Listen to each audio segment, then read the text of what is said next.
Ito po ang ating obstacle ngayon. Ayan, kung makikita ninyo, mayroon po tayo ditong obstacle na kung saan tatalon sila, sideward movements. Pagkatapos pupunta sila dito sa cone na nakaporma ng triangle in which sila po ay magmo-move B-front, no?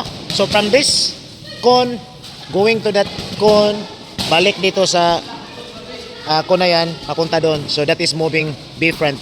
Then transfer sila dito kung saan tatalon din sila mo sideward jumping, kung saan pagkatapos jump sila dyan ng ilang beses, pupunta sila dito, ayan, then magmumove sila B-back papunta dito at saka dyan.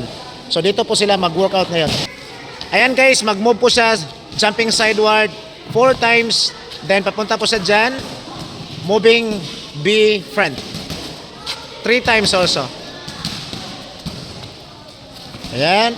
Last. Balik. Okay, transfer to the other obstacle. Again, sideward move jumping. Ayan. Pagkatapos, mag-move siya ng B-back. V-back. Ayan, so mag-move siya dyan ng 3 beses.